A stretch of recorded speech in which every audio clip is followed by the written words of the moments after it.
Hello friends, अभी तक आप सब देख रहे हो जाने अनजाने हम मिले में चल रहा है एक जोरदार ट्विस्ट, जहाँ पे रीत ने जो राघव की बुआ राघव की साल पूरी 25% की प्रॉपर्टी अपने नाम करना चाह रही थी। वहीं पर रीत ने बनाया एक इनकम टैक्स के लिए प्लान और बुला लिया इनकम टैक्स वालों को राघव के घर पर। और जैसे ही इनकम टैक्स वाले राघव के घर पर आते हैं और बोलते हैं कि हमें पता चला है कि आपके पास बहुत ज़्यादा मेल पैसा है, और वो सारे घर में ढूंढने लगते हैं पर उन्हें वो कहीं पैसा नहीं मिलता।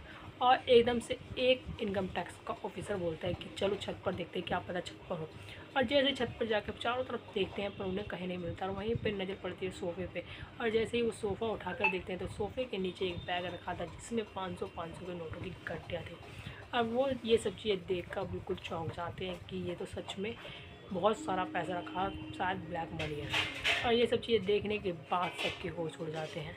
वहीं पर रीत रुकती है और राघव की बुआ को रोकती है और बोलती है कि बुआ जी, अब आप सब देखिए कि मैं क्या करती हूँ। अब आपकी अच्छाई के ऊपर, अब आपकी बुराई के ऊपर मैं अच्छाई की जीत कभी नहीं होने दूँगी, क्योंकि अच्छाई यहाँ पर अब हमेशा जीतेगी।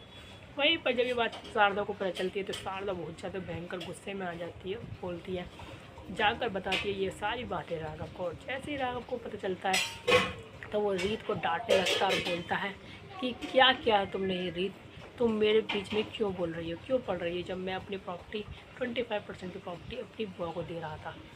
तो वो बोलती है और समझाने की कोशिश करती है, पर रीत बोल देती है क्या आपके पास मेरे इन सब चीज़ों के लिए सबूत है कि मैंने ये सब रचा है खेल।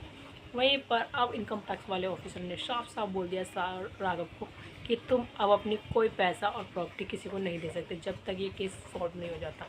वहीं पर रीत हो गई है अपनी चाल में कामयाब और राघव को रोक दिया है अपनी प्रॉपर्टी। वहीं पर आप सब देखिए कि कहानी में क्या नया ट्विस्ट आएगा। आगे देखने के लिए बने रहे हमारे चैनल के साथ, वीडियो को लाइक करें, सब्सक्राइब करें एंड बेल आइकन दबाना बिल्कुल ना भूलें। वहीं पर अब ये सब चीज़ें देखते हुए शारदा फिर से चलेगी कोई नई चाल, जिससे कि वो रीत को अपने घुटनों के बल गिरा सके और रीत और राघव की सारी प्रॉपर्टी लेकर हड़प के निकल ले। वहीं पर शारदा ने प्लान रचा था कि वो जो 25% की प्रॉपर्टी उसे दे रहा है राघव, वो उसे बेचकर यहाँ से कहीं फ़रार हो जाएगी अपनी फैमिली को लेकर। पर रीत ने उसके सारे सपनों पर पानी फेर दिया और वो बिल्कुल टूट चुकी है, पर फिर भी वो प्लान बनाने में पीछे नहीं हटेगी। तो देखिए कि कहानी में क्या ट्विस्ट आने वाला है।